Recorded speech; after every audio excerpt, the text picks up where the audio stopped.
শ্রীমদ্ ভাগবত মহাপুরাণ সপ্তম স্কন্ধ একাদশ অধ্যায়। মানুষের আসল ধর্ম কি? ব্রাহ্মণ, ক্ষত্রিয়, বৈশ্য এবং শূদ্র এই চারটি বর্ণ নিজের নিজের ধর্ম কিভাবে পালন করবে? একজন স্ত্রী তার আসল ধর্ম কিভাবে পালন করবে? তার স্বভাব চরিত্র কেমন হবে? আসুন এই বিষয়ে এই অধ্যায়ে আমরা জানব। ভিডিওটি সম্পূর্ণ দেখার অনুরোধ রইল। আর আপনি যদি আমার চ্যানেলে নতুন হয়ে থাকেন তবে চ্যানেলটি অবশ্যই সাবস্ক্রাইব করে সঙ্গে থাকুন এবং লাইক, কমেন্ট ও শেয়ার করতে ভুলবেন না। প্রিয় দর্শক, একবার মহারাজা যুধিষ্ঠির দেবর্ষি নারদজিকে বললেন, আমি আপনার কাছে বিভিন্ন বর্ণ এবং আশ্রমের সদাচারের সাথে মানুষের সনাতন ধর্মের বিষয়গুলি শ্রবণ করতে চাই। কেননা ধর্ম থেকেই মানুষের জ্ঞান, ভগবত প্রেম এবং সাক্ষাৎ পরম পুরুষ ভগবানের প্রাপ্তি হয়। আপনি স্বয়ং প্রজাপতি ব্রহ্মার পুত্র এবং দেবর্ষি নারদজি। আপনার তপস্যা, যোগ এবং সমাধির কারণেই ভগবান ব্রহ্মাজি নিজের দ্বিতীয় পুত্র অপেক্ষা আপনাকে অধিক সম্মানও করে থাকে। আপনার সমান নারায়ণপরায়ণ, দয়ালু, সদাচারী এবং শান্ত ব্রাহ্মণ ধর্মের গুপ্ত থেকে অতি গুপ্ত রহস্যগুলি যেমন যথার্থরূপে জানেন, সেরকম অন্য কেউ জানে না। তখন দেবর্ষি নারদজি বললেন, ভগবান শ্রীহরি হলেন সমস্ত ধর্মের মূল কারণ। সেই ভগবান শ্রীহরি সমস্ত জগতের কল্যাণের জন্য ধর্ম এবং দক্ষপুত্রী মূর্তির দ্বারা নিজের অংশ থেকে অবতীর্ণ হয়ে বদ্রিকাশ্রমে তপস্যা করছিলেন। সেই নারায়ণ ভগবানকে নমস্কার করে ওনাদের মুখ থেকে সনাতন ধর্মের বিষয়ে যা শুনেছি আমি সেটাই আপনার কাছে বর্ণনা করছি। আপনি দয়া করে শ্রবণ করুন। সর্বপ্রথম জানতে হবে ধর্ম আসলে কি। সর্ববেদ স্বরূপ হলেন ভগবান শ্রীহরি।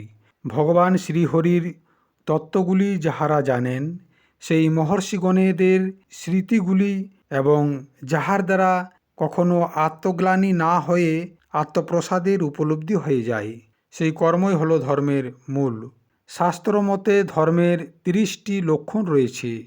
সেই লক্ষণগুলি হল সত্য, দয়া, তপস্যা, শৌচ, তিতিক্ষা, উচিত অনুচিতের বিচার, মনের মধ্যে সংযম, ইন্দ্রিয়গুলির সংযম, অহিংসা, ব্রহ্মচর্য, ত্যাগ, স্বাধ্যায়, সরলতা, সন্তোষ, সমদর্শী, মহাত্মাগণের সেবা, ধীরে ধীরে সাংসারিক ভোগগুলির চেষ্টা থেকে নিবৃত্তি, মানুষের অভিমানপূর্ণ প্রয়ত্নগুলির ফল উল্টায় হয়, মনের মধ্যে এইরকম ধারণা রাখা, মৌন, আত্মচিন্তন, প্রাণীদের অন্ন আদির যথাযোগ্য বিভাজন, তার মধ্যে এবং বিশেষ করে মানুষের মধ্যে নিজের আত্মা এবং ইষ্টদেবের ভাব, সন্তজনের পরম আশ্রয় ভগবান শ্রীকৃষ্ণের নাম, গুণ, লীলা আদির শ্রবণ, কীর্তন, স্মরণ, ওনার সেবা, পূজা এবং নমস্কার, ওনার প্রতি দাস্য,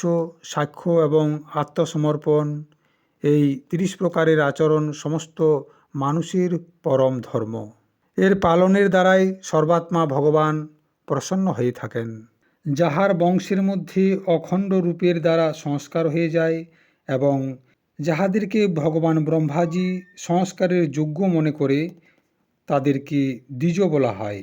জন্ম এবং কর্মের দ্বারা শুদ্ধ দ্বিজগণেদের জন্য যজ্ঞ, অধ্যয়ন, দান এবং ব্রহ্মচর্য আদি আশ্রমগুলির বিশেষ কর্মের বিধান রয়েছে। সেগুলি 4টি বর্ণের জন্য আলাদা আলাদা বিধান রয়েছে। অধ্যয়ন, অধ্যাপন, দান দেওয়া, দান নেওয়া এবং যজ্ঞ করার সাহায্য করা, এই 6টি কর্ম হলো ব্রাহ্মণদের। ক্ষত্রিয়দের জন্য দান গ্রহণ করা উচিত নয়। দেশের প্রজাদের সুখ শান্তিতে রক্ষা করা, কঠোর শাসন ব্যবস্থা করা এবং আর্থিক অবস্থাকে মজবুত করা হলো ক্ষত্রিয়দের কর্ম।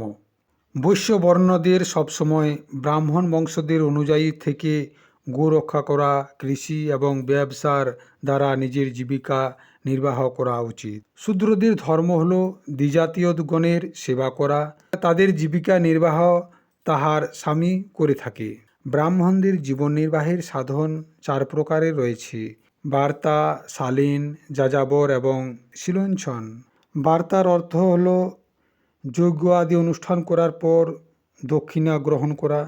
শালীন শব্দের অর্থ হল না চেয়ে যা পাওয়া যায় সেটাতে সন্তুষ্ট থাকা।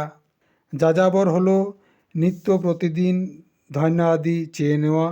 এবং শিলঞ্চন হলো কিষানদের খেতে ফসল কাটার পর যে টুকরো অংশগুলি থেকে যায় সেগুলিকে কুড়িয়ে জীবিকা নির্বাহ করা। তবে বিশেষ পরিস্থিতিতে সমস্ত বর্ণের মানুষ সমস্ত বৃত্তিগুলিকে গ্রহণ করতে পারে। ব্রাহ্মণেরা হলো সর্ববেদময় এবং ক্ষত্রিয়রা হলো সর্বদেবময়। সম, দম, তপ, শৌচ, সন্তোষ, ক্ষমা, সরলতা, জ্ঞান, দয়া, ভগবৎপরায়ণতা এবং সত্য এগুলি হলো ব্রাহ্মণদের লক্ষণ। যুদ্ধের মধ্যে উৎসাহ, বীরতা, ধীরতা, তেজস্বিতা, ত্যাগ, মনোজয়, ক্ষমা, ব্রাহ্মণদের প্রতি ভক্তি, অনুগ্রহ এবং প্রজাদের রক্ষা করা এগুলি হলো ক্ষত্রিয়দের লক্ষণ। দেবতা, গুরু এবং ভগবানের প্রতি ভক্তি, অর্থ, ধর্ম এবং কাম এই তিনটি পুরুষার্থের রক্ষা করা, আস্তিকতা, উদ্যোগশীলতা এবং ব্যবহারিক নিপুণতা এগুলি হলো বৈশ্যদের লক্ষণ। উচ্চবর্ণের সামনে বিনম্রতা রাখা, পবিত্রতা, স্বামীর নিষ্কপটতা সেবা করা, বৈদিক মন্ত্রগুলি রহিত যজ্ঞ, চুরি না করা, সত্য তথা গো ব্রাহ্মণের রক্ষা করা এগুলি হলো শূদ্রদের লক্ষণ। স্বামী হলো স্ত্রীদের ঈশ্বর। স্বামীর সেবা করা, স্বামীর কথা মতো চলা, ঘরে বাইরে সর্বত্র স্বামীর সম্মান রক্ষা করা এগুলি হলো একজন স্ত্রীর কর্তব্য কর্ম।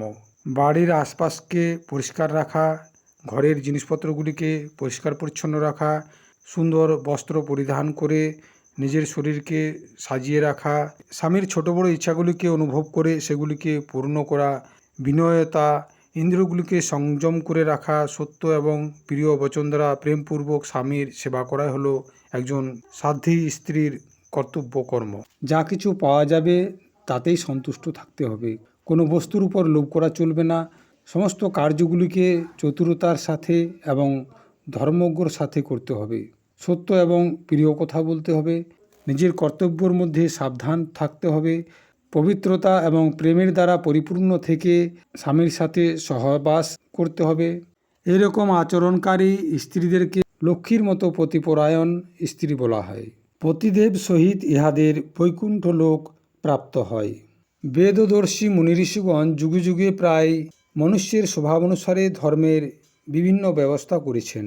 সেই ধর্ম ওনাদের জন্য ইহলোক এবং পরলোকের কল্যাণকারী। যে স্বাভাবিক বৃত্তিগুলির আশ্রয় নিয়ে নিজের স্বধর্ম পালন করে সে ধীরে ধীরে সেই স্বাভাবিক কর্মের দ্বারাই উপরে উঠে যায় এবং গুণাতীত হয়ে যায়। যেমন কোনো ক্ষেতের মধ্যে বারবার বীজ বোনার পর ফসল তোলা হলে সেই ক্ষেতটি উর্বরতা কমে যায়, ঠিক তেমনি অতিরিক্ত বিষয়ভোগগুলি সেবন করলে মানুষের বিরক্ত উৎপন্ন হয়।